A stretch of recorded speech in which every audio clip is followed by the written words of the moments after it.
Et aussi, on va faire le cours, une partie sur Rabbi Shimon Bar Yochai, parce que Be'ezrat Hashem, mardi prochain, c'est la Iloula. Alors, mardi prochain, Be'ezrat Hashem, il n'y a pas cours. D'accord, on va se retrouver que la semaine d'après, Be'ezrat Hashem. Alors, on va commencer Bisrout Rabbi Meir Baal Hanes, Bisrout Rabbi Shimon Bar Yochai, Bisrout Rabbi Yehuda Bar Elai. Jeudi soir, Rabbi Meir Baal Hanes, c'est vendredi toute la journée. Et la semaine prochaine, Be'ezrat Hashem, lundi soir, mardi, c'est la Iloula de Rabbi Shimon Bar Yochai. Zechutam ta'amod lanu, Amen et Amen. Rabbi Meir Baal Hanes, c'était l'élève préféré de Rabbi Akiva. Comme ça s'est rapporté dans Gemara Sanhedrin, page Peivav 86. Vous savez que Rabbi Akiva, il a perdu 24 000 élèves. Et au moment que tous les 24 000 élèves ils sont morts, c'est la période qu'on est en train de traverser. On ne va pas chez le coiffeur, etc. Après qu'ils sont tous morts, Rabbi Akiva il est parti dans le Darom, dans le sud, et il a pris 5 élèves, et il leur a transmis la Torah, que ce soit Rabbi Yehuda, Rabbi Meir, Rabbi Shimon, Rabbi Meir Baal Hanes, Rabbi Shimon, Rabbi Yosef, 5 élèves, et il leur a transmis la Torah. Et parmi ces élèves, il y a Rabbi Meir Baal Hanes, que c'était l'élève de Rabbi Akiva. En vrai, Rabbi Meir, son prénom, c'était pas Meir. C'était pas Meir. C'était Rav Nehorai. Mais pourquoi on l'a appelé Rabbi Meir? Parce que Meir, c'est éclairé. Parce qu'il éclairait tout le monde dans la halakha. Dès que quelqu'un il avait une question de halakha, Rabbi Meir Baal Hanes, il ramenait un éclaircissement sur chaque halakha. Il y a un livre qui s'appelle Sefer HaYochassim. Là-bas, il y a toute l'arbre généalogie de tous les rabbanim. C'est marqué là-bas que Rabbi Meir Baal Hanes, c'était le petit-fils de Néron. C'est-à-dire que Rabbi Meir Baal Hanes, c'est un descendant des convertis. C'est-à-dire que Rabbi Meir Baal Hanes était un Européen. Il était blond aux yeux bleus. C'était un bel homme. Pourquoi j'ai dit ça? On va voir Be'ezrat Hashem tout à l'heure. Néron, le grand-père de Rabbi Meir Baal Hanes, comment il s'est converti? Le roi de Rome, il a envoyé Néron de détruire le Beth Amikdash. Quand Néron il est arrivé à Yerushalayim pour détruire le Beth Amikdash, il a senti la sainteté et il a compris qu'il ne peut pas faire une chose pareille. Qu'est-ce qu'il a fait? Il a fui, il est parti dans un endroit, il a changé son nom, etc. Et il s'est marié avec une femme juive, il a eu une fille, de cette fille, il a eu Rabbi Meir Baal Hanes, c'est son petit-fils. Le petit-fils de Néron, c'est le cadeau qu'Akadosh Baruch Hu il lui a donné. Et Rabbi Meir Baal Hanes commençait, il y a une règle, Kol Mishnah Setuma, Rabbi Meir Hi. On a beaucoup de Mishnayot. Total, on a 4200 Mishnayot. On a 523 chapitres. Il y a 6 tomes. Rabbi Yehuda Hanassi, il a pris tous les Mishnayot et il les a mis en 6 tomes. Ça s'appelle Shisha Sidre Mishnah. Rabbi Yehuda Hanassi, c'était le dernier Tana. C'était l'élève de Rabbi Meir Baal Hanes. Et lui, il a pris tous les Mishnayot, 4200 Mishnayot, et les a mis dans des tomes. Il y a beaucoup de Mishnayot qu'il n'y a pas de noms. Il n'y a pas de nom. La règle est Kol Mishnah Setuma, Rabbi Meir Hi. Chaque Mishnah qu'il n'y a pas le nom de celui qui l'a dit, c'est Rabbi Meir qui l'a dit. Il était humble, il n'a pas voulu que son élève il écrit son nom. Et il y a beaucoup de Mishnayot. Il y a une Mishnah que vous connaissez, Rabbi Hanania il y a une Mishnah qu'on la connaît tous, que c'est Rabbi Meir qui l'a écrit. D'accord? Je n'ai pas écrit laquelle Mishnah, je pensais que c'est Rabbi Hanania, non, c'est marqué son nom. Kol Israël Eshlaim, voilà. Kol Israël Eshlaim Chelek Leolam Haba, Shenemar Ve'amer Kulam Tzadikim Leolam Yirshu Haaretz. C'est Rabbi Meir Baal Hanes qui l'a dit, on la connaît, cette Mishnah-là. Dans les Yerushalmi, c'est marqué une histoire avec Rabbi Meir Baal Hanes pour comprendre combien il était humble, Rabbi Meir Baal Hanes. Dans sa synagogue, il avait l'habitude, tous les vendredis, après Arvit, faire un discours de quelques minutes. Il y a un Shabbat que Rabbi Meir Baal Hanes, il s'est étalé très longtemps. Et parmi toutes les femmes qui venaient écouter le cours de Rabbi Meir Baal Hanes, il y a une femme qui venait de loin. Le mari de cette femme, il ne s'est pas accordé ou il n'était pas proche de Rabbi Meir Baal HaNes. Alors sa femme, elle partait dans la synagogue de Rabbi Meir Baal HaNes, qui était loin, et le mari il partait prier dans une autre synagogue où il a l'habitude. Ce vendredi, là, que Rabbi Meir Baal HaNes il s'est étalé, la femme, elle est rentrée très tard à la maison. Vendredi soir, les bougies se sont éteintes. À l'époque, ils n'avaient pas de lumière, ils mangeaient à la lumière des bougies. Et les bougies se sont éteintes. Le mari s'est énervé. Quand sa femme elle est rentrée, il lui a dit, je jure que tu ne rentres pas à la maison tant que tu ne vas pas aller chez ce rabbin et tu lui craches sur son visage. Il a dit à son mari, la femme elle n'avait pas le choix, c'est de quitter la maison. Parce que son mari il a juré, elle est partie dormir chez des copines. 2 jours, 3 jours, 4 jours, ses copines, ils lui ont dit, va parler avec Rabbi Meir, va faire, tu dois rentrer chez toi à la maison. Et elle n'a pas voulu. Elle a dit, je préfère divorcer que cracher sur le visage de Rabbi Meir Baal HaNes. Rabbi Meir Baal HaNes, quand il a entendu cette histoire, il a fait en sorte de rencontrer cette femme dans la rue. Et quand elle a passé à côté de lui, Rabbi Meir Baal HaNes, il lui a dit, j'ai de la poussière dans l'œil. Est-ce que tu peux me faire 7 fois dans l'œil pour enlever la poussière? Et quand on fait, toujours il y a des pellicules, je crois que ça s'appelle des crachats. Des postillons, ça s'appelle postillons des crachats. Cette femme-là, elle a fait à Rabbi Meir Baal HaNes 7 fois et elle a craché sur lui. Rabbi Meir Baal HaNes, il a dit à cette femme-là, écoute, tu peux rentrer à la maison et dis à ton mari, j'ai pas craché une fois sur Rabbi Meir Baal HaNes comme tu as demandé, j'ai craché 7 fois. Et comme ça, tu peux rejoindre ton mari. Les élèves de Rabbi Meir Baal HaNes, ils ont dit à Rabbi Meir, c'est pas kavod pour la Torah. Il leur a dit à Kadosh Baruch Hu, il a dit pour faire la paix dans la vie d'un couple, Hachem il a dit effacez mon nom. Chez la Sota, on efface le nom de Hachem. Tout ça pour que la femme elle puisse rejoindre son mari. Alors il a dit, si Hachem il a dit efface mon nom, qu'est-ce que je suis moi, qu'une femme elle crache sur moi pour qu'elle puisse rentrer chez elle à la maison. Combien il était, Rabbi Meir Baal HaNes, il était humble. Il y a encore une histoire sur Rabbi Meir Baal HaNes qui est rapportée dans la Gemara. Vous pouvez la lire directement. La Gemara aujourd'hui elle est traduite dans Gemara Avodah Zara, page 18. Une histoire avec Rabbi Meir Baal HaNes. C'est quoi l'histoire? Le beau-père de Rabbi Meir Baal HaNes, il s'appelait Rabbi Hanania ben Taradion. Rabbi Hanania ben Taradion, il faisait partie des 10 martyrs. Asara Harougé Malchut. Il y a 10 rabbanim que Rome elle les a tués, elle les a torturés. 10 rabbanim, il y a une raison pourquoi, c'est pour les 10 frères de Yosef qui l'ont vendu, qui l'ont fait souffrir, etc. Alors il fallait qu'ils reviennent ici sur terre, dans le corps des 10 rabbanim. Parmi eux, il y a Rabbi Akiva que vous connaissez, qui l'ont tué dans une façon horrible, ils l'ont enlevé la peau avec des peines, etc. Parmi ces 10 rabbanim qui ont tué les Romains, ils ont attrapé Rabbi Hanania ben Taradion. Écoutez l'histoire de Rabbi Hanania ben Taradion, c'était le beau-père de Rabbi Meir Baal HaNes. Rabbi Hanania ben Taradion, quand les Romains ils l'ont attrapé, ils l'ont jugé au tribunal que lui, ils vont le brûler vivant. Comment ils l'ont brûlé, on va voir. Sa femme, elle va être pendue et sa fille, elle va faire le trottoir pour le roi.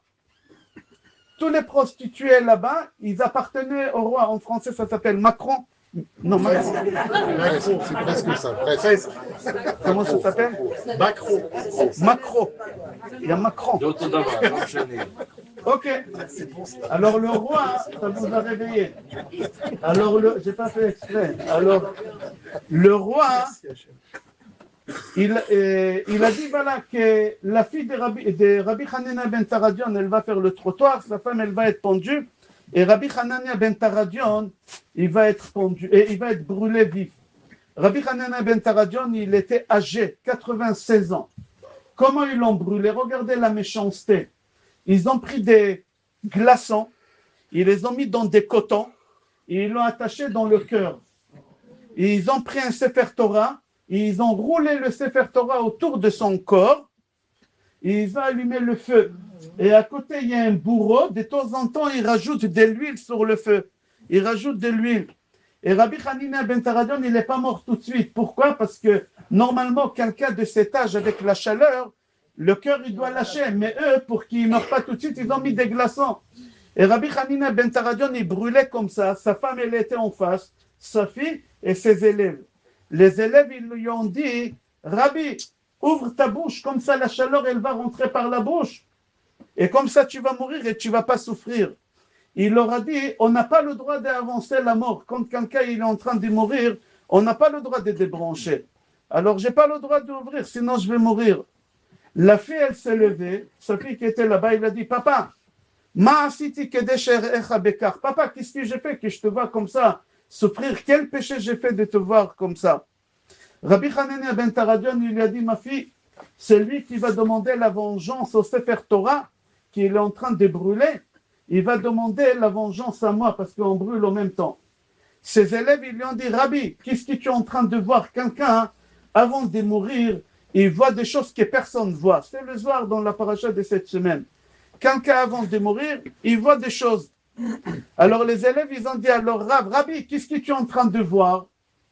Il leur a dit, je vois 304 805 anges qui descendent, chacun il prend une lettre de Sefer Torah et il monte. C'est-à-dire, qu'est-ce que vous êtes en train de voir brûler? C'est un parchemin. Mais les lettres qui sont saintes, combien de lettres il y a dans un Sefer Torah? 304 805. Alors, je vois 304 805 anges, chacun il monte avec une lettre.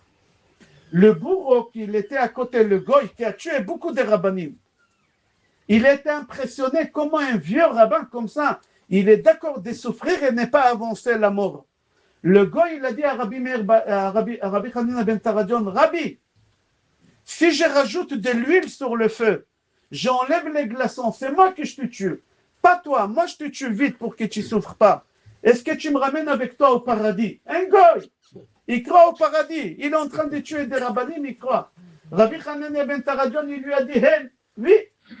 Le goy, qu'est-ce qu'il a fait? Il lui a enlevé les glaçons, et il a rajouté du feu, et Rabbi Hanina ben Taradion, il avait le temps de dire Shema Israël Adonai Eloheinu Adonai Echad, et il est mort comme ça. Sa femme, ils l'ont pendu. Pourquoi Hachem il a fait? Il y a une raison dans la Gemara, on n'a pas le temps d'expliquer. La fille de Rabbi Hanina ben Taradion, on l'a mis dans le trottoir, il y a une rue qui est fermée, c'est une rue sans issue, elle est fermée, et elle était là-bas avec tous les autres filles. Les Romains, ils ne savaient pas que Rabbi Hanania ben Taradion, il a une autre fille qui est mariée. Elle s'appelait Brouria. La femme de Rabbi Meir Baalanes, c'était la sœur de cette fille-là, qui l'ont mis sur le trottoir. La fille de Rabbi Hanania ben Taradion, lui, il avait deux. Une qui l'ont mis sur le trottoir et l'autre, elle est déjà mariée avec Rabbi Meir Baalanes. Alors Brouria dit à son mari, Rabbi Meir Baalanes, Meir, on t'appelle Baalanes, le maître des miracles, parce que c'est toi qui tu décides quand il y a un miracle. Alors demande à Hachem qu'il fasse un miracle, fais sauver ma sœur. C'est honteux. Elle est là-bas, fais-la sortir, fais un miracle. Rabbi Meir Baalanes, il a dit à sa femme, moi je m'appelle le maître des miracles. Moi je décide quand est-ce que le miracle il aura lieu, oui ou non. Je demande à Hachem, si ta sœur, elle n'a pas fait le travail, je demande à Hachem qu'elle rentre avec moi. Si elle a fait le travail, elle n'a qu'à mourir là-bas. Je la laisse là-bas, qu'elle ne sort pas. La Gemara dit, Rabbi Meir Baalanes, il s'est déguisé comme un cavalier romain, comme c'était un bel homme, j'ai dit tout à l'heure, c'était un Européen. Alors il a attaché ses cheveux, il a mis du gel, il s'est habillé avec les habits des goïs. Les goïs, ils avaient des habits spéciaux. Et il a acheté un cheval blanc, comme un homme très riche à l'époque, c'était comme ça. Et il a pris Tarkaba des dinarets. Il a pris une pochette avec plein de pièces d'or. Et il est parti avec son cheval. Et il est rentré dans la rue où il y a les filles. Et il a repéré sa belle-sœur. Maintenant, la belle-sœur, elle ne l'a pas reconnu. Parce qu'il était déguisé comme un goy. Elle n'a pas imaginé que c'est son beau-frère, Rabbi Meir Baalanes. Il s'est adressé à elle. Et il lui a dit, Ishtam'ili, combien? Elle lui a dit, Matrachna, je suis indisposé. Même les goïms, ils ne vont pas avec une femme quand elle est indisposée. Alors il a dit, ben, j'attends 2 jours, 3 jours, je reviens. Et il lui a dit, qu'est-ce que tu veux de moi? Tout va minaï. Il y a beaucoup plus belle que moi. Qu'est-ce que tu veux attendre, moi? Qu'est-ce qu'il y a? Regarde, il y a ici. Il est revenu 3 jours après, encore déguisé, il n'a pas reconnu. Et il lui a dit, Ishtam'ili, Et il lui a dit Matrachna, 3 fois. Il a dit c'est pas possible, c'est pas aussi long que ça. Certainement, il dit à tout le monde elle est propre. Il a dit si elle est propre, il a dit à Hachem, je te demande qu'elle rentre avec moi à la maison.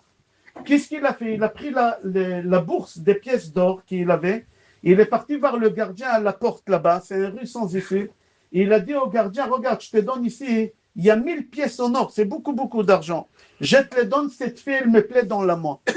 Il a dit, écoute, moi j'ai un contrôle, tous les 14 jours, il y a la police qui elle vient, et elle compte, 1, 2, 3, s'il manque une, on me pend. Il a dit, regarde, la moitié, palga pelar, ve palga leiti, la moitié prend pour toi, et l'autre moitié, chaque fois qu'on tient un contrôleur qui vient, tu lui glisses une pièce. Il a dit, mais un jour, ça va finir. Il faut que j'y touche ma moitié à moi. Qu'est-ce que j'ai gagné dans l'affaire? Non. Rabbi Meir Baal Hanes, il a dit, regarde, au moment qu'ils vont te pendre, dis, Elaha de Meir Aneni.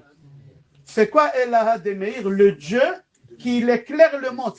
Vous savez, quand on dit dans les slichot, Anenu Elohe Abraham, on dit Anenu Elaha de Meir. On ne dit pas Elaha de Rabbi Meir. Quand on dit Elaha de Meir, c'est Dieu qui éclaire le monde. Alors il a dit, quand on va te pendre, appelle-moi. Dis Bisrout Rabbi Meir Baal Hanes, Elaha de Meir, sauve-moi. Appelle-moi et dis Hachem, c'est lui qui éclaire le monde qui te sauve. C'est un goy, il ne sait pas c'est quoi. Il a dit, je ne comprends pas, c'est quoi ces bêtises. Il a dit, regarde, il y a ici des chiens méchants. Jette des pierres sur les chiens, ils vont se jeter sur toi pour te manger. Et dis, Rabbi Meir, appelle-moi, et tu vas voir ce qui va arriver. Dis Elaha de Meir, le Dieu qui éclaire le monde. Bishrut Rabbi Meir Baal Hanes. Et tu vas voir. Le goy, il a fait ça. Il y a un chien qui a sauté sur lui, les chiens méchants. Et il a dit, Rabbi Meir Baal Hanes, Elaha de Meir, le Dieu qui éclaire le monde. Et le chien, il est mort. Il a vu que ça marche. Il a dit, donne-moi l'argent, prends la fille. Et il est parti. Et tous les 14 jours, il y a un contrôleur qui vient et lui glisse une pièce. Jusqu'à 15 jours, c'est fini. Ils l'ont attrapé. Ils l'ont pendu. Au moment qu'ils l'ont pendu, il a crié Elaha de Meir Aneni, le Dieu qui éclaire le monde, le Dieu qui éclaire le monde. Artoua. La corde, elle s'est déchirée. Et quand la corde, elle s'est déchirée, il est gracié. Ils l'ont gracié. Mais le roi, il a dit, viens, viens. Au moment qu'on t'a pendu, j'ai vu, tu as fait la sorcellerie, tu as parlé. Lui, il n'en pouvait plus. Il a dit, oh ouais, écoutez, je vais vous dire la vérité, qu'est-ce qui s'est passé, et qu'on arrête cette hémorragie. Il a dit, qu'est-ce qui s'est passé? Il a dit, voilà, il y a quelqu'un, il est venu ici. Il m'a donné de l'argent. Et il a pris la fille, il est parti. Arquoa l'edmute de Rabbi Meir à Pitra de Roma. C'était à Rome. À l'époque, ils n'avaient pas de photos. Quand ils cherchaient quelqu'un wanted, on ne mettait pas de photos. On faisait sculpter la tête et on le mettait à la porte de la ville de Rome et on disait tout celui qui trouve celui-là, qui l'attrape et qui le ramène. Ils ont mis la tête de Rabbi Meir Baal Hanes wanted. Un jour, Rabbi Meir Baal Hanes, il est sorti. Il y a 2 soldats qui l'ont vu. Rahat. Ils ont commencé à courir derrière lui. Rabbi Meir Baal Hanes, il est vieux.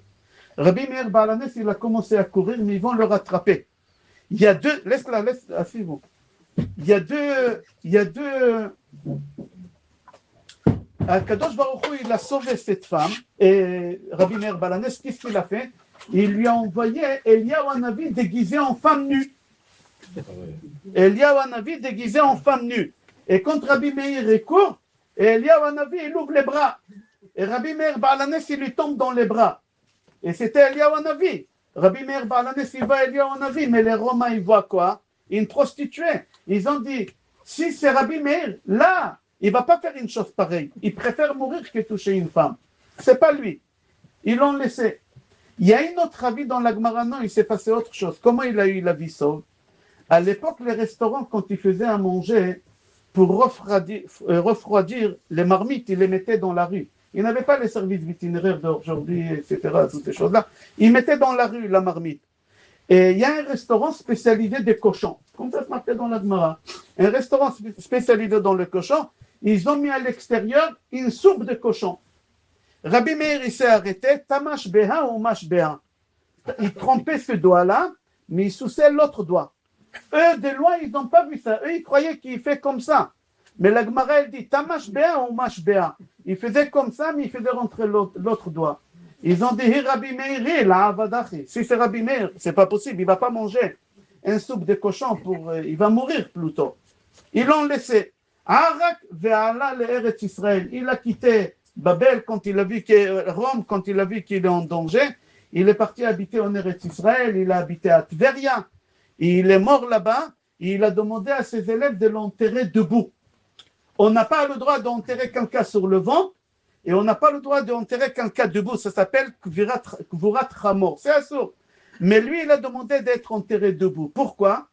Il a dit, si Chad Veshalom, un juif, il traverse une épreuve, il m'appelle, moi je suis debout, je vais directement chez Hachem prier. Les Marocains, on a l'habitude, dès qu'il y a un bruit, on a peur, on dit Rabbi Meir Ba'alanes. Pourquoi on dit que Rabbi Meir? Parce que lui, il est debout. Alors lui, dès qu'on l'appelle, il a promis qu'il va y aller directement. Il n'a pas besoin de se lever. Il est enterré debout. Quand vous partez là-bas, il est enterré debout. Rabbi Meir Ba'alanes. La femme de Rabbi Meir Ba'alanes, elle s'appelait Bourouria. C'était une femme solide. C'était une femme dure. Un jour, Rabbi Meir Ba'alanes, Shabbat après-midi, il donne un cours à la synagogue. Shabbat après-midi. Et ces deux enfants, ils ont sorti de la synagogue jouer. Ils ont tombé dans un puits, ils sont morts les deux Shabbat. Les goïms, ils ont retiré le corps, les deux corps, et ils l'ont ramené à la maison. Maintenant, qui est à la maison? La femme, Brouria. Une femme, elle reçoit deux enfants morts. Waouh! Shabbat, elle n'est pas sortie. C'était une femme dure. Qu'est-ce qu'elle a fait? Elle a pris ses deux enfants et les a mis au lit et les a couverts. Et elle a attendu la sortie de Shabbat. La sortie de Shabbat, son mari vient, Rabbi Meir Ba'alanes, comme ça s'est rapporté dans le Midrash. Et il dit à sa femme, où ils sont les enfants? Et elle leur a dit, ils sont partis chez des copains. Fais l'Avdallah, on ne va pas tarder. Et Rabbi Meir Ba'alanes, il fait l'Avdallah.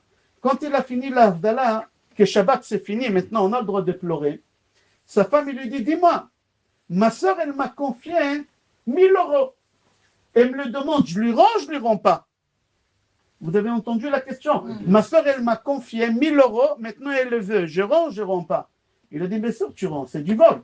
Comme quelqu'un il t'a confié quelque chose, et il veut cette chose, tu le rends. Si tu ne veux pas rendre, tu es une voleuse. Et il a dit, Hachem, il nous a confié 2 enfants, c'est pas à nous les enfants. Pour faire un enfant, il faut 3 personnes. Le papa, il donne tout ce qui est blanc dans le corps de l'enfant. Le papa. La maman, elle donne tout ce qui est rouge. Et Hachem, il donne les 5 sens. Et Akadosh Baruch Hu, il nous donne les sens. Et il lui a dit, Hachem, il a récupéré nos 2 enfants. Hachem, il nous a confiés pour un certain temps. Maintenant, c'est fini. Hachem, il les a récupérés, ces 2 enfants-là. Rabbi Meir Ba'alanes, il a commencé à pleurer. Il a dit, attends, je ne comprends pas pourquoi tu pleures. Tu viens de me dire, si on m'a confié quelque chose et on me demande cette chose, il faut rendre. Hachem, il t'a confié, c'est fini. Hachem, il veut récupérer. Il les a récupérés. Et il lui a monté le moral. C'est marqué là-bas dans le Midrash, comment il lui a rentré dedans. Et Rabbi Meir, il a remercié. Akadosh Baruch Hu, là-bas dans le Midrash, ils disent que tellement ils étaient dans la simcha, qu'Akadosh Baruch Hu, il a donné la vie à ces 2 enfants-là. Comme ça, c'est marqué dans le Midrash. Ok, on va s'arrêter là pour Rabbi Meir Ba'alanes. On va faire moitié-moitié. Et deuxième partie de cours, maintenant, j'aimerais parler Rabbi Shimon Bar Yochai, Zekutot Ha'amodlano. Amen ve Amen. Que lundi prochain et mardi toute la journée, c'est la Iloula de Rabbi Shimon Bar Yochai. Regardez, la première partie, ça va être profond, mais j'ai essayé de mâcher le plus possible. Alors, réveillez-vous. N'y dormez pas, c'est pas mal, c'est du travail. C'est beaucoup de travail. Il y a une femme qui elle s'appelait Sarah. Son mari s'appelait Yochai. Qui c'est Yochai? Le papa de Shimon. Shimon Bar Yochai. C'est quoi? Bar le fils. C'est le papa de Rabbi Shimon Bar Yochai. Alors il y a une femme qui elle s'appelait Sarah et il y a un homme qui s'appelait Yochai. Ils se marient. Ils vivent ensemble 10 ans. Après 10 ans, il n'y a pas d'enfants. Qu'est-ce qu'elle dit là? Le mari, il peut divorcer et prendre une autre femme pour avoir des enfants. L'homme, il a l'obligation d'avoir des enfants. La femme, elle n'a pas l'obligation d'avoir des enfants. Et Sarah, elle est stérile. Yochai, il a dit à sa femme, écoute, moi, j'aimerais avoir des enfants, je ne peux pas continuer avec toi. Alors Sarah, elle lui a dit, laisse-moi un peu de temps, avant de divorcer, laisse-moi un peu de temps. Et qu'est-ce qu'elle a fait? Et il a commencé à allumer des bougies, mais pas des bougies comme aujourd'hui, que des bougies à l'huile d'olive. C'est marqué dans Gemara Shabbat. Tout celui qui allume des bougies à l'huile d'olive, il a des enfants, Talmidei Chachamim, il a des garçons qui brillent le monde dans la Torah. Si Chad Veshalom, ils sont avec des goy, des goyotes, il revient. Allumer des bougies vendredi ou n'importe quel moment dans la semaine avec de l'huile d'olive, c'est quelque chose d'extraordinaire pour la réussite de nos enfants, pour le mariage, pour le droit chemin. Elle, qu'est-ce qu'elle a fait? Elle a commencé à allumer des bougies à l'huile d'olive. C'est marqué dans Tehillim, Banecha kishtile zetim, ça vive les shulchanecha. C'est marqué dans Tehillim. Tes enfants, ils sont comparés à de l'huile d'olive, à des oliviers. Pourquoi? Parce que les enfants et l'olive, c'est la même chose. Il y a des raisons, on n'a pas le temps de s'attarder. Et elle pleurait, et elle chantait, et elle dansait, et elle pleurait de joie. Pas elle pleurait de la situation catastrophique, mon mari va divorcer.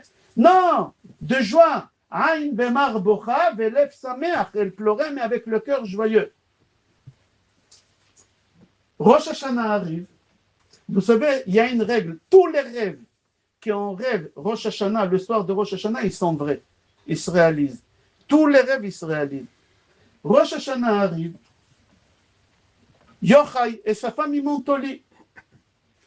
À 3h du matin, Yochai, il se réveille. Il a fait un rêve.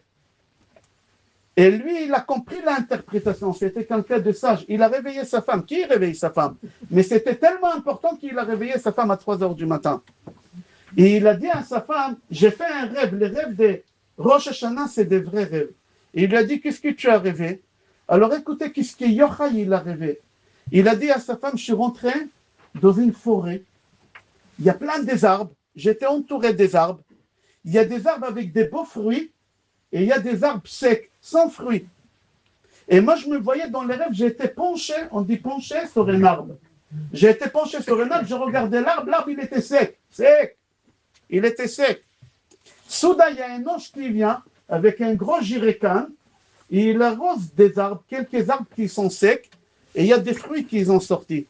Quand il est arrivé à mon arbre qui était sec, il a déposé le jerrycan, de sa poche, il a fait sortir une petite bouteille, et il a arrosé mon arbre, et il y a une grenade. Waouh, magnifique! Elle était toute rouge, magnifique. Elle a poussé. Et il est parti. Il a dit à sa femme, je connais l'interprétation de ce rêve. Et il lui a dit, c'est quoi? Et il lui a dit, la forêt, c'est le monde.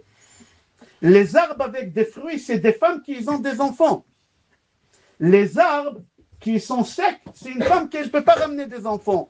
Moi, j'étais penché sur un arbre sec, c'est toi. Quand l'ange il est venu, il a fait sortir une bouteille, il a arrosé, il y a un beau fruit qui est sorti, c'est un bébé, c'est un garçon. Alors Hachem, il va nous donner un bébé cette année qui va briller le monde, comme une grenade. Elle est remplie, il va dévoiler des secrets. Comme ça, il a dit à sa femme, cette année, on aura un garçon, tu vas voir. Sa femme, il a dit, mais la bouteille, c'est quoi cette bouteille? Pourquoi il a fait sortir une bouteille? Il a dit, je ne sais pas, après la fête, on va voir notre rab. C'était qui le rab? Rabbi Akiva. Rabbi Akiva. Après la fête, ils sont partis voir Rabbi Akiva, ils lui ont raconté le rêve. Rabbi Akiva, il a interprété comme Yochai l'a interprété, c'était le monde, c'était les femmes avec des enfants, les femmes sans enfants, et la grenade, c'est un enfant que vous allez avoir cette année. Il a dit, mais c'est quoi cette bouteille? Il lui a dit, ta femme, elle se met devant les bougies, à l'huile d'olive, elle chante, elle parle à Hachem, elle rigole, elle fait couler des larmes de joie et des pleurs. Mais des larmes, de quoi? Aïn bemar bocha velef sameach, la simcha idbodedut, Hachem, il a récupéré tous ces gouttes. Tous ces gouttes, il a récupéré. Et il a donné à l'ange, il a dit, va arroser à Rosh Hashanah. Et on a arrosé ton arbre, et tu auras cet enfant, c'est les larmes de ta femme. C'est les larmes de ta femme. Et Rabbi Shimon Bar Yochai, il est né. Ils ont eu un bébé 9 mois après. Si vous comptez 9 mois, jour pour jour, après le rêve, c'est quel jour? Shavuot. Shavuot. Rabbi Shimon Bar Yochai, il est né le 6 Sivan. À Shavuot, il est né. Il est né au même jour que Moshe Rabbeinu, il nous a donné la Torah. Ah, c'est marqué dans Tehillim. Alita lamarom, Shavita Shevi, la Karta Matanot Ba'adam. Alita Lamarom, tu es monté dans les ciels, Shavita Shevi. C'est quoi Shevi? Shimon Bar Yochai.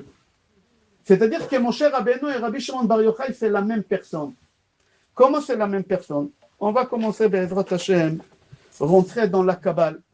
D'après Rizal, dans Sefer HaGilgulim, et le Rama Mipano. Le Rama Mipano, c'est un rab, je crois, il habitait en Italie, qui il a pris tous les rabbanim, il a cherché l'arbre généalogique, c'est-à-dire quoi, de la vie d'avant. J'explique. Moi, Raphaël, et nous tous ici, pas que moi, Raphaël Pinto, nous tous ici, on était là déjà. On était ici déjà. On est revenu pour réparer quelque chose qu'on n'a pas fait dans notre vie d'avant. Chacun, quand il vient, il a une mission. Si tu fais la mission, tu t'en vas, c'est fini, tu ne reviens plus. Mais si tu ne fais pas la mission, tu dois revenir une deuxième fois, une troisième fois, maximum 3 fois. Maximum 3 fois, tu dois revenir ici pour compléter ta mission. Parfois, il y a des enfants qui meurent à 1 an, 2 ans, 10 ans, 15 ans, des soldats qui meurent comme ça. Pourquoi? Ils sont venus pour accomplir une mission, ils ont fini la mission, ils sont partis. Ils ont fini la mission tout simplement. Il n'y a pas l'injustice. Alors nous tous, on était là. Moi, c'est possible dans la vie d'avant, j'étais une femme, j'avais des enfants, j'avais un mari que j'aimais. C'est possible, je ne sais pas qu'est-ce que j'étais avant. Mais je suis là pour réparer une mission. Quand on va finir de réparer la mission, chacun y rejoint sa place. Le Rama Mipano et Arizal, ils ont dit, nous, on aimerait savoir qui c'est Shimon. Qui c'est ce Shimon, cet enfant, Rabbi Shimon Bar Yochai, qui c'est celui-là? On aimerait savoir qui c'est. Alors regardez, Rabbi Shimon Bar Yochai, d'après la Kabbale, 3 fois il est venu ici. 3 fois, c'est une continuité, jusqu'à qu'il a fini sa mission, il ne revient plus. La première fois qu'on voit Rabbi Shimon Bar Yochai ici dans le monde, dans Sefer Bereshit, dans chapitre 2 et chapitre 4, il y a une histoire qui s'est déroulée. Il y a 2 frères. Un, il s'appelait Caïn, et l'autre, il s'appelait Hevel. Le papa Adam Arishon, il dit à ses enfants, ce soir, c'est Pessah. Et le soir de Pessah, il faut ramener des sacrifices. Ramener des sacrifices. Caïn, il a ramené des sacrifices. Hevel, il a ramené des sacrifices. Hachem, il a accepté le sacrifice de Hevel. Comment Hachem, il a accepté le sacrifice de Hevel? C'est marqué dans la Torah. Hachem, il est descendu dans le feu pour consumer. Qu'est-ce qu'il a fait, Hevel? Il a regardé. On n'a pas le droit de regarder Hachem. On n'a pas le droit de regarder Hachem, c'est assourd. Celui qui regarde Hachem, il meurt. Adam Vachai. Un homme qui voit Hachem, il ne peut pas vivre. Qu'est-ce qui s'est passé? Caïn, il a tué Hevel. Caïn, il était jaloux. Hachem, il a accepté le sacrifice d'Hevel, mais pas le mien. Hachem, il n'a pas accepté celui de Caïn. Qu'est-ce qu'il a fait? Caïn, il a tué Hevel. Il y a ici un assassinat, il y a 2 péchés. Caïn, il a fait un péché qu'il a tué son frère. Et qu'est-ce qu'il a fait avec le corps? C'est important que vous sachiez. Qu'est-ce qu'il a fait avec le corps? C'est marqué dans la Torah. Il l'a enterré. Il a fait un trou, il a mis son corps, il a mis du sable dessus. On aura besoin pour tout à l'heure. Hevel, il a fait un péché, il a vu Hachem. Maintenant, les 2, ils ont fini leur vie sans réparer qu'est-ce qu'ils ont fait. Alors, il faut qu'ils reviennent ici. Où ils reviennent? Hevel, il vient dans le corps de Moshe Rabbeinu. Hevel, il vient dans le corps de Moshe Rabbeinu. Caïn, il vient dans le corps d'Égyptiens. Vous vous rappelez, dans la Torah, dans Sefer Shemot, il y a une histoire là-bas qu'un jour, il y a un Égyptien qui a frappé un Juif. Moshe Rabbeinu, il a tué l'Égyptien. Qu'est-ce qui s'est passé? Qu'est-ce qui s'est passé là-bas?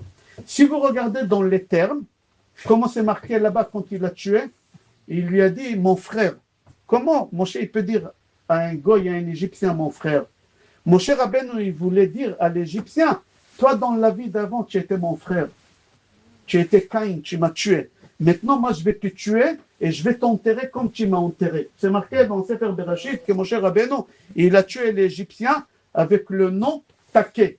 C'est un nom, moi, tous les jours, j'ouvre une parenthèse, tous les jours, quand je sors de la maison, je mets le majeur et je mets le pouce sur la mezouza et je dis El Shaddai Yelavé Oti V'Yiten Li Rachamim. Pourquoi? C'est quoi Shaddai? Shin, Dalet, Yud, si vous prenez les lettres après Shin, après Dalet, après Yud, c'est Také. C'est un ange qui t'accompagne. Quand tu sors de la maison, tu mets le majeur, le pouce sur la mezouza, tu dis El Shaddai Yelavé Oti. C'est quoi Shaddai? L'ange Shaddai, il va m'accompagner. Il va t'accompagner. C'est un ange qui accompagne les Juifs quand ils quittent la maison. Moshe Rabbeinu, il a appelé cet ange Et il a dit, tu tues l'Égyptien. Il a utilisé l'ange pour tuer l'Égyptien. Et on n'a pas le droit de faire ça. On n'a pas le droit. Mon cher Rabbeinu, il a fait une erreur de tuer l'Égyptien avec le nom taqué. C'est absurde de faire ça. Il a enterré. Pourquoi il a enterré? Parce que Moshe lui a dit, dans la vie d'avant, j'étais Evel. Toi, tu étais Caïn. Dans la vie d'avant, tu m'as tué, tu m'as enterré. Moi, maintenant, je te tue et je t'enterre. C'est normal. C'est le tikkun. Mais le problème, que mon cher Rabbeinu, il a fait une erreur qu'il n'avait pas le droit de tuer avec le nom d'un ange taqué. Tu n'avais pas le droit de le faire. Il y a une autre façon qu'il fallait faire. On va voir tout à l'heure. Maintenant, il faut qu'il revienne encore à nouveau. Tous, il faut qu'ils reviennent à nouveau. Et l'Égyptien, qui est dans la vie d'avant, c'était Caïn. Et mon cher Rabbeinu, qui est dans la vie d'avant, c'était Hevel. Il faut qu'il revienne pour qu'il règle ses problèmes. Alors, mon cher Rabbeinu, il vient dans le corps de Rabbi Shimon Bar Yochai. Rabbi Shimon Bar Yochai, c'est qui dans la vie d'avant? Moshe Rabbeinu. Dans la vie d'avant de Moshe, c'était Hevel. C'est-à-dire, Moshe, quand vous marquez Moshe, même c'est Moshe, Shin c'est Shimon, et Hey c'est Hevel. Quand vous marquez dans votre prénom, dans mon prénom, il y a la vie d'avant. C'est lui qui sait déchiffrer les lettres, tu peux savoir qu'est-ce que tu étais avant. Alors quand tu prends Moshe, même Shin, Hey, même Moshe, Shin, Shimon et Hevel. Alors maintenant, Rabbi Shimon Bar Yochai, c'est qui? Rabbi Shimon Bar Yochai, c'est Moshe Rabbeinu. Et maintenant, on va voir qui c'est l'Égyptien. Avant d'avancer, qui c'est l'Égyptien, il faut savoir qu'il y a quelques trucs que je n'ai pas ramené avec moi, mais c'est pas grave. Je vais le faire par cœur, Be'ezrat Hashem. Des preuves que Moshe Rabbeinu, c'est Rabbi Shimon Bar Yochai. Lag BaOmer.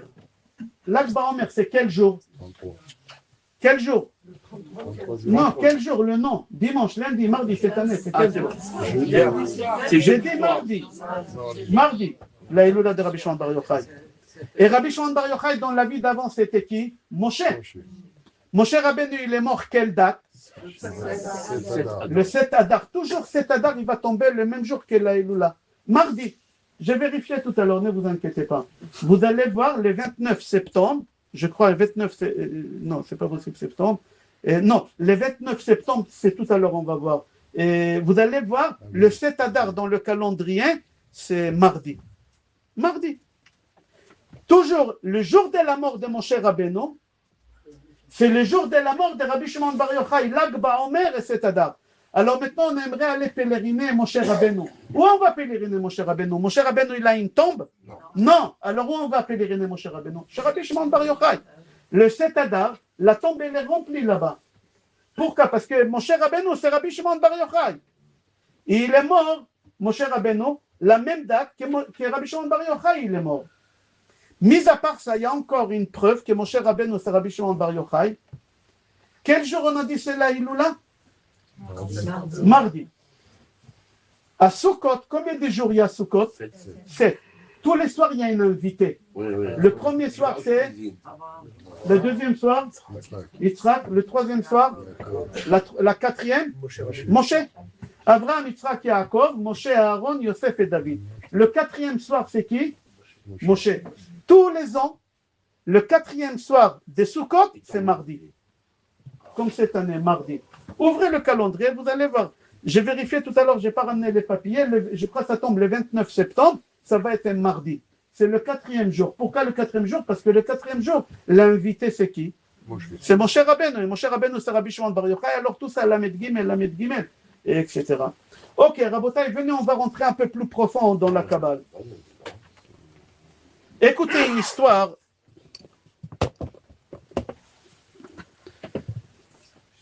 J'ai fait chapeau tout à l'heure.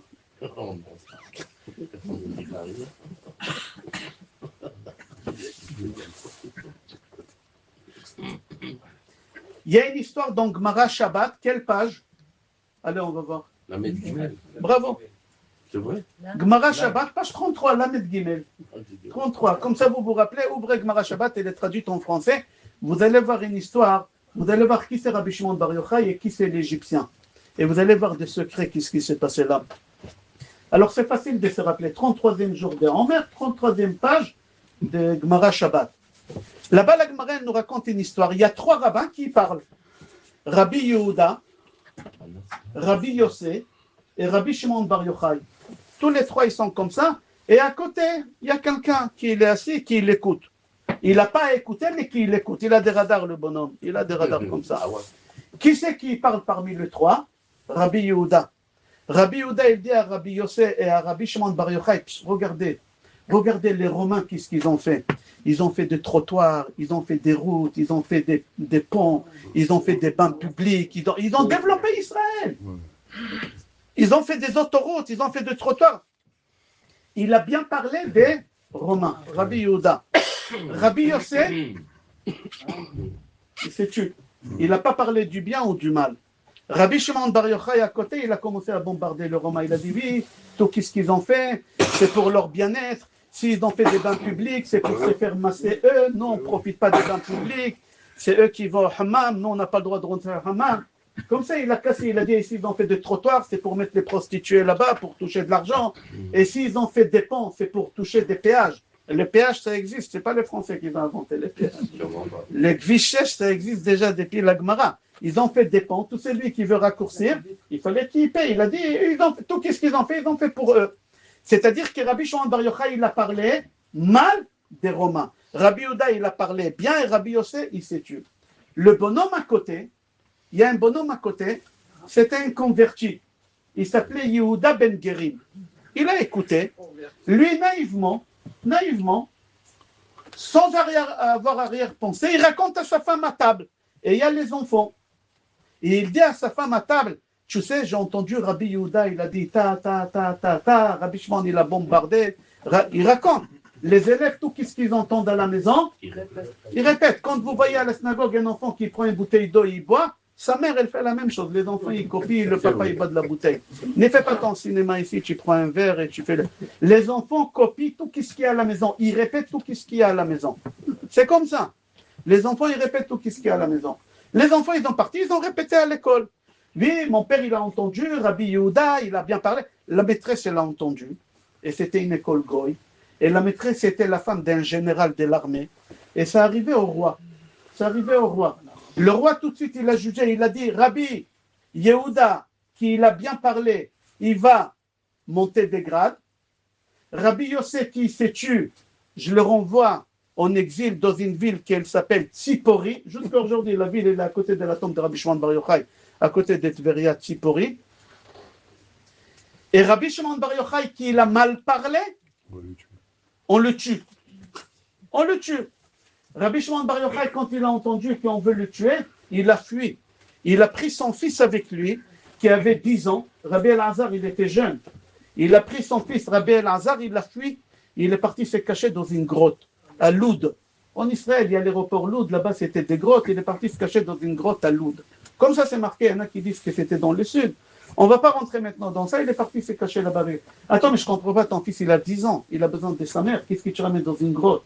13 ans, dans une grotte, 13 ans. Il a besoin d'un câlin de sa mère, il a besoin d'une soupe, il a besoin d'une couverture. Non, il a dit, moi je suis le papa. Le papa, il est responsable de l'éducation, de la transmission à ses enfants. Et moi, comme je suis le père, je le prends avec moi. Oui, mais tu as des copains rabbins qui vont s'occuper de lui, Rabbi Meir Balanes, Rabbi Yehuda, ils vont s'occuper de lui. Non, moi je suis le père. Un père, il a pris son fils avec lui, ils ont resté là-bas 12 ans la première fois. Pendant 12 ans, qu'est-ce qu'il faisait? Rabbi Shimon Bar Yochai, il creusait, il faisait rentrer son corps dans un trou, il fermait jusqu'à là, il étudie la Torah, il a écrit les Zohar, il a fait beaucoup de choses là-bas. Et il a écrit, dans sa tête, il révisait la Kabbale avec Eliyahu Hanavi, les Malachim, ils venaient tous les jours le voir, et Eliyahu Hanavi, il lui ramenait tout ce qu'il avait besoin. Pour Shabbat, il ramenait du vin, des chalot, il y en a qui disent pour Pesach, les matzot, les 4 verres. On ne va pas rentrer dans ça, il y a une marloquette esquée. Le puits devenait vin, il mangeait des dattes. Les caroubes, ils devenaient des dattes, on ne va pas rentrer dans ça. Pendant 12 ans. Après 12 ans, il faut que Rabbi Shimon Bar Yochai sorte. Et il y a 2 avis comment Rabbi Shimon Bar Yochai est sorti. Il y en a qui disent, Eliyahu Hanavi, il s'est mis pas loin de la grotte, et il a crié, qui peut dire à Rabbi Shimon Bar Yochai et son fils qu'ils peuvent sortir de la grotte? Le roi, il est mort. Vous savez, quand le roi il meurt, tout le monde il s'engraciait. Ici en France, si vous vous rappelez à l'époque des, je sais pas, les anciens Chirac et tout ça, quand on avait des PV, quand on avait la présidentielle. Vous vous rappelez à la belle époque, on faisait sauter les PV. À l'époque aussi, quand le roi il est mort et il y a un nouveau roi qui vient, ils sont graciés. Alors Elia, on avait écrit, qui peut dire à Rabbi Shimon qui peut sortir, il est mort. Rabbi Shimon Bar Yochai, il a entendu, il est sorti. Il est sorti et il n'a pas pu vivre, lui et son fils, en société parce qu'ils sont arrivés à des niveaux très élevés. Hachem, il leur a dit retourner dans la grotte pendant 1 an, apprendre comment vivre en société. Ils ont resté là-bas 1 an et après ils ont sorti. Et quand il est sorti, il est parti rejoindre sa femme. Il est parti rejoindre sa femme, Rabbi Shimon Bar Yochai. Et lui, sa femme, elle n'est pas à la maison. Elle est partie chez ses parents. 13 ans, qui va la nourrir, elle est partie. Alors, lui, il est parti chez ses beaux-parents. Ils habitaient où ses beaux-parents? À Tveria. Tveria, à l'époque, Tveria, elle ne s'appelait pas Tveria, elle s'appelait Reket. Tveria, elle ne s'appelait pas Tveria, Reket. Rabbi Shimon Bar Yochai, il est parti chez son beau-père. Comment il s'appelait son beau-père? Rabbi Pinchas ben Yair, je crois. Rabbi Pinchas, il est parti voir son beau-père qui est très connu, Rabbi Pinchas ben Yair. Oui. Rabbi Pinchas ben Yair, il voit son gendre, qu'il a des coupures, parce que son corps, il était dans la terre pendant 13 ans. La peau, elle était sèche. Il avait la peau qui collait, du sang, c'était affreux. Et ça le brûlait. Et Rabbi Pinchas ben Yair, il a dit à Rabbi Shimon Bar Yochai, viens, je vais te ramener à Tveria. Il y a du bain. Ça s'appelle Chamet Tveria, c'est depuis la création du monde. Il y a un endroit à Tveria, tout celui qui a des eczémas, etc., il rentre là-bas, il guérit. Jusqu'à aujourd'hui, il y a ça. Depuis la création du monde, ça existe. Ça s'appelle Chamet Tveria. C'est marqué dans la Gemara que c'est vrai. Alors il a dit, viens, je vais te ramener chez nous, on a Chamet Tveria. On a ces bains-là, tout celui qui a des eczémas, des maladies, il rentre là-bas, il guérit. Et Rabbi Pinchas ben Yair, il a ramené Rabbi Shimon Bar Yochai, il a lavé, pendant des jours, il a mis tout qui fait. Il a guéri Rabbi Shimon Bar Yochai. Rabbi Shimon Bar Yochai, quand il a guéri, il a demandé à son beau-père, ramène-moi voir le maire de la ville. Et il a dit au maire de la ville, j'aimerais vous remercier, mais je ne sais pas comment je peux vous remercier. J'ai guéri, Baruch Hashem, grâce à... Alors il lui a dit, la ville, elle s'appelait Reket. Les Romains, ils ont rasé la ville, et il y a des corps partout dans toute la ville. Les Kohanim, ils ne peuvent pas habiter chez nous, parce que c'est impur. Et comme toi, tu es un tzaddik, tu sais où il y a des morts, seulement avec tes yeux, tu peux voir. Est-ce que tu peux nous dire, et nous, on va retirer les morts et on va faire un cimetière, on va les mettre là-bas. Comme ça, les Kohanim, ils peuvent venir habiter, et Rabbi Shimon Bar Yochai, il leur a rendu ces services-là. Quand Rabbi Shimon Bar Yochai, il a guéri, il rentre chez lui à la maison avec sa femme, qui va dans la rue marcher? Yehuda ben Gerim, c'est lui qui est parti raconter à sa femme, etc. C'est la réincarnation de qui? De l'Égyptien. Avant, il était Goy, il est venu Goy, d'accord? Il s'est converti au judaïsme. Maintenant, qui voit qui? C'est Moshe Rabbeinu, Rabbi Shimon Bar Yochai. Il rencontre cette fois-ci qui? Yehuda ben Gerim, qui dans la vie d'avant, c'était l'Égyptien. Dans la vie d'avant, comment Moshe Rabbeinu il a tué l'Égyptien? Avec le nom taquet, il n'avait pas le droit. Maintenant, Rabbi Shimon Bar Yochai, qu'est-ce qu'il fait? Il le tue d'une façon qu'on a le droit. Comment il le tue? Avec ses yeux. En français, j'ai vu tout à l'heure dans les dictionnaires, ça se dit, il a rendu un néant. Qui avec les yeux, il a tué. Il a rendu un néant, il est mort. Et comme ça, Rabbi Shimon Bar Yochai, il a fini le tikkun de Moshe Rabbeinu et le tikkun de Hevel. Rabbi Yehuda ben Gerim, il a fini le tikkun d'abord de l'Égyptien et le tikkun de la vie d'avant de Caïn. Voilà l'histoire des réincarnations de Rabbi Shimon Bar Yochai toutes les fois qu'il est revenu ici dans le monde. D'accord? Toutes les fois qu'il est revenu ici. Il est toujours là avec nous. Baruch Hashem.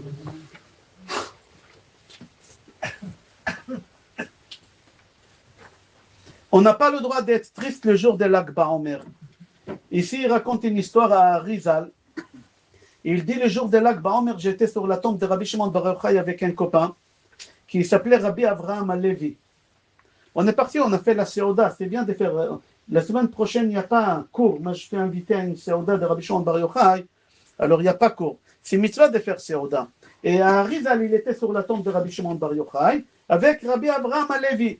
Ils ont fait une Seouda, les rois de Rabbi Shimon Bar Yochai, ils ont fait Michui, ils ont fait une belle repas. Quand ils ont fini, ils ont fait Birkat Amazon. Dans Birkat Amazon, il y a un passage pour les endeuillés. Pour les endeuillés. Et Rabbi Abraham Alevi, il avait tellement de la peine de la mort de Rabbi Shimon Bar Yochai, alors il a fait la prière des endeuillés. Rabbi Shimon Bar Yochai, ça ne l'a pas plu. Il a dit, Lag Baomer, il faut être joyeux. Qu'est-ce que tu viens sur ma tombe pour me faire une prière des endeuillés? Tu es fou.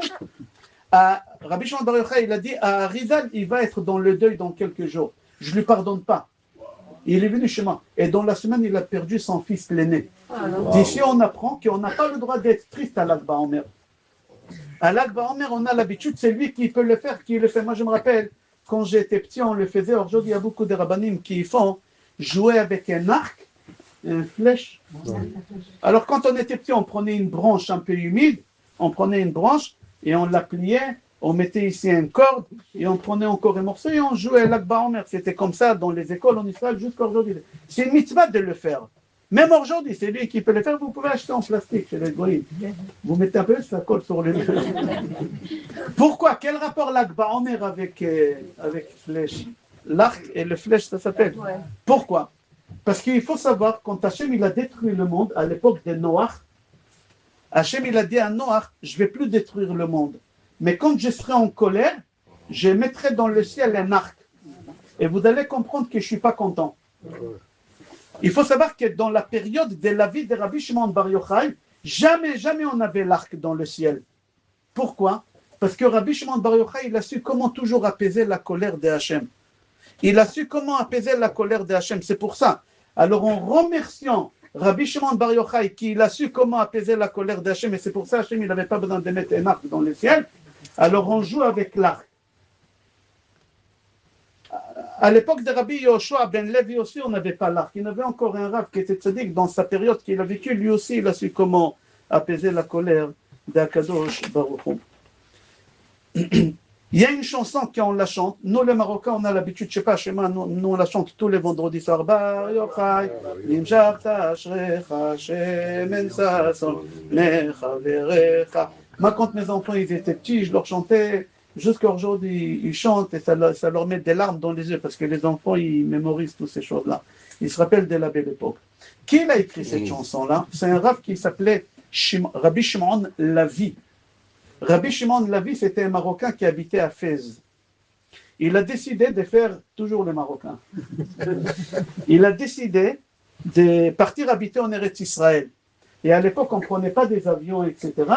Il a marché à Dodan, il a passé par Tripoli. Libye en français, Louvre en hébreu, Libye. Quand il est arrivé à Tripoli, il a cherché la communauté juive, il a vu 80% mariés avec des non-juifs. Il a vu qu'il n'y a pas de rab, les judaïs. Il a dit, je reste ici, je sauve la communauté de Libye, je reste ici et je ne continue pas en Israël. Et il est resté là-bas, il a réussi à changer. Il a écrit des traductions sur les Zohar Kadosh. Il a écrit la chanson de Rabbi Shimon Bar Yochai. Lui-même, il s'appelait Shimon Lavi. Et c'est marqué, comment Rabbi Shimon Bar Yochai il est mort? Il y a une Tehillim 133. Dans Tehillim 133, avant que Rabbi Shimon Bar Yochai il meure, il était en train de dicter qui a écrit le Zohar. Rabbi Shimon Bar Yochai, il a préparé dans la grotte avec Eliyahu Hanavi, etc. Mais ça n'a pas été écrit. Rabbi Shimon Bar Yochai, après qu'il est sorti de la grotte, il avait un scribe, il s'appelait Rabbi Abba. C'était son élève. Et Rabbi Shimon Bar Yochai, il le dictait, lui, il écrivait. C'était une dictée. Et là, le jour de la mort de Rabbi Shimon Bar Yochai, il est en train de dicter à son élève les dernières paroles. Il est mort en plein milieu. Regardez. Il a dit le Tehillim 133. Si vous voulez savoir qu'est-ce qu'il a dit Rabbi Shimon Bar Yochai à la fin, Tehillim 133, regardez avec quel mot il est mort. שיר המעלות לדוד הנה מה טוב ומה נעים שבת אחים גם יחד כשמן הטוב שמן l'huile על הראש יורד על זקן זקן שיורד על פי מידותיו כטל חרמון שיורד על הררי ציון כי שם ציווה אדוני את הברכה. C'est quoi la suite? Chaim. Il n'a pas eu le temps de dire Chaim. Rabbi Abba il raconte, moi j'ai écrit, il n'a pas eu le temps de dire Chaim, silence. Et moi j'attends comme ça qui continue. Rabbi Shimon Bar Yochai, il est à côté de moi. Non, il ne continue pas. Je lève la tête et je vois toute la maison en feu. En feu. Les anges ils sont venus prendre Rabbi Shimon Bar Yochai. Il a dit, j'avais peur, je me suis mis les talit comme ça et j'ai attendu. Une demi-journée, j'ai attendu, j'ai eu peur. Je regarde le feu, les malachim, ils sont là. Quand les malachim, ils sont partis, ils ont pris avec eux Rabbi Shimon Bar Yochai, la Neshama, Je me lève, je le vois Rabbi Shimon Bar Yochai, mon Rav, je le vois assis, la tête sur le côté droit, il sourit. Les dernièrement qu'il a dit dans sa vie, c'est le Télim, il s'est arrêté à Beracha, la bénédiction. Chaim, la vraie vie, c'était là-bas. Et Ramti Roshi Lirot, Madon Ishtatak, j'ai levé ma tête pour voir pourquoi il s'est tué. Aya Or Chazak, il avait du feu, la lumière très forte, je n'ai pas pu. Et pourquoi on a l'habitude d'allumer de feu et beaucoup de bougies? En Israël, on allume des grandes flammes. Mais ici, dans les synagogues, comme on ne peut pas, alors on allume des bougies à la maison, partout on allume. Pourquoi le feu? Qu'est-ce qu'il y a? Il y a plusieurs raisons. Première raison, parce qu'à l'Akba Omer, quand Rabbi Shimon Bar Yochai il est mort, il avait du feu. Dans toute la maison, il avait du feu. Alors nous, on allume le feu comme... D'accord, ça c'est une raison. Deuxième raison, Rabbi Shimon Bar Yochai nous a ramené le Zohar. C'est quoi Zohar? Zohar, c'est le soleil. Il a ramené la Torah, il a éclairé le monde dans une autre façon. Il y a 4 façons d'expliquer la Torah. Pshat, Remez, Drash et Sod. Lui, il nous a ramené le Sod. Il nous a ramené le Sod. Le Sod, c'est le soleil. Alors, puisque il nous a ramené le soleil, alors nous, on essaye d'éclairer avec des bougies, c'est bien de la lumière. Il y a une troisième raison. Quand Rabbi Shimon Bar Yochai, il est mort, la journée, c'était la journée la plus longue dans l'histoire du monde. Une journée, elle dure 24 heures. 12 heures jour, 12 heures nuit, mais le 12 heures jour, ils ont duré presque 20 heures. Le temps que les anges ils s'occupent de la neshama de Rabbi Shimon Bar Yochai. Alors le soleil, il est resté 6 heures de plus. Alors dès que la nuit tombe, on allume du feu pour dire non, la journée aujourd'hui, il était longue. C'est pour ça qu'on allume le feu pour Rabbi Shimon Bar Yochai. D'accord? J'aimerais finir avec une histoire que j'ai l'habitude de la raconter chaque année. L'année dernière, j'ai raconté cette histoire. C'est une vraie histoire qui est rapportée dans un midrash.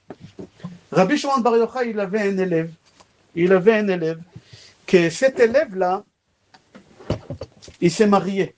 Qui l'a marié cet élève? Rabbi Shimon Bar Yochai. C'est lui qui l'a fait la choupa. Mais ça veut dire choupa avec Kiddushin, c'est lui. Cet élève, il ne s'accordait pas avec sa femme. Il ne s'accordait pas. Il y en a qui disent qu'il n'avait pas d'enfant. Il y a plusieurs avis. Il est parti vers Rabbi Shimon Bar Yochai, il a dit j'aimerais divorcer. Il a dit pourquoi? Quand il lui a donné la raison, il a dit bon, divorce. Il a dit mais c'est toi qui m'as marié, c'est toi qui m'as foutu dans les galères. Je rigole. Il a dit tu m'as fait divorcer, tu m'as fait marier, tu divorces. Rabbi Shimon Bar Yochai, il lui a dit ouvrez les oreilles. Il lui a dit je te divorce à une condition, qu'on fait le divorce comme on a fait le mariage. Quand on a fait le mariage, tu as pris la plus belle salle, tu prends la plus belle salle. 400 invités, tu ramènes 400 invités. Tu as pris un orchestre, tu prends un orchestre. Tout le monde, quand tu as préparé le mariage et la salle et le traiteur et l'orchestre et le photographe, tu m'appelles, je viens, j'ai fait le guet. Il a dit d'accord. Quand il a tout préparé, il est parti voir Rabbi Shimon Bar Yochai, il a dit tout est prêt. Rabbi Shimon Bar Yochai, il lui a dit j'arrive. Quand Rabbi Shimon Bar Yochai, il est venu pour donner le guet, le mari se retourne vers sa femme. À l'époque, les femmes, ils n'avaient pas de protection. Une femme qui est divorcée, c'était une catastrophe, elle ne touchait rien. Alors aujourd'hui, c'est l'homme qui n'a pas de protection. Mais avant, la femme, elle n'avait aucune protection. Aucune protection. Maintenant, elle divorce, elle est dans la rue. Le mari, il gardait tout. Il gardait les enfants, il gardait l'argent, il gardait tout. La femme, elle était... Comme ça, c'était... Jusqu'à que Rabbi Yochanan, je crois Rabbi Yochanan, Rabbi Hanina, il a instauré la ketouba, la protection pour la femme, etc. Les rabbanim, ils ont instauré pour protéger la femme. Le mari se retourne vers sa femme. Maintenant, il va la divorcer. Elle va se retrouver dans la rue. Pas de pension, rien. Il lui a dit, écoute, c'est pas que je t'aime pas. Je t'aime, mais je suis obligé de divorcer. J'aimerais avoir des enfants. Il y a un avis qui dit qu'elle ne pouvait pas avoir des enfants. Alors, regarde, chérie. Moi, je suis d'accord que quand on va finir le divorce, tu vas à la maison, tu prends le plus beau objet que tu aimes. La chose que tu aimes le plus à la maison, le fauteuil, le four, le frigidaire, tout ce que tu veux, tu prends, mais une seule chose, hein, pas tout. Tu ne vides pas la maison, mais celui que tu aimes le plus. Il a dit d'accord, mon coco. Il n'y a pas de problème. Et ils ont fait le divorce. Quand ils ont fini le divorce, la femme, elle est partie chez ses parents.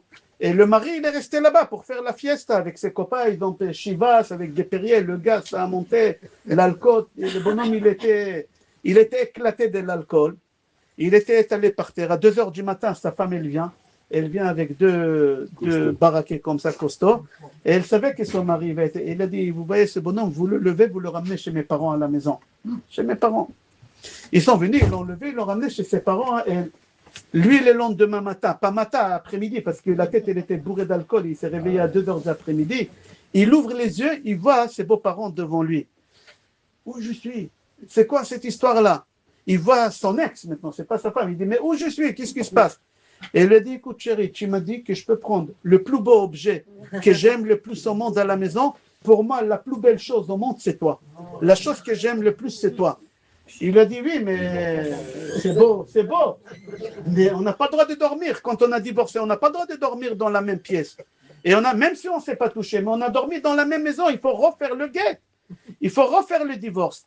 Qu'est-ce qu'il a fait? Il a pris sa femme, il est parti à nouveau chez Rabbi Shimon Bar Yochai, et il a dit à Rabbi Shimon Bar Yochai, Rabbi, ma femme, regarde, qu'est-ce qu'elle a fait? Elle m'a ramené à la maison, j'ai dormi là-bas. Rabbi Shimon Bar Yochai, il a regardé la femme, il a dit à la femme, pourquoi vous avez fait ça?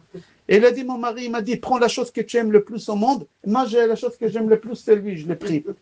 La Gemara dit, ouvrez les oreilles. La Gemara dit, Ahmad Rabbi Shimon Bar Yochai, Rabbi Shimon Bar Yochai, il s'est mis debout.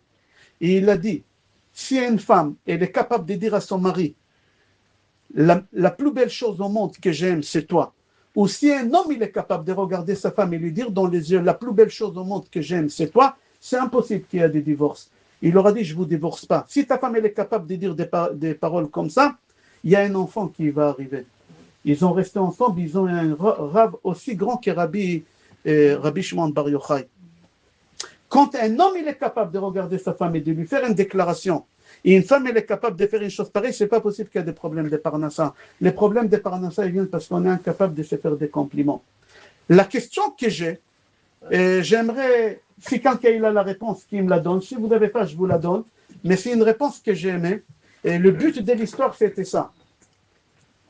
Pourquoi Rabbi Shimon Bar Yochai, Yaakov, pourquoi Rabbi Shimon Bar Yochai, il a voulu faire le guet à sa femme avec la musique, et avec l'orchestre, et avec les photographes, et dans une salle, et avec les alcools, et avec Bleu Label. Pourquoi tout ça? Quand on fait un guet, on pleure. Pourquoi il a voulu faire une grande fiesta? Hein? Mais pourquoi? On pleure.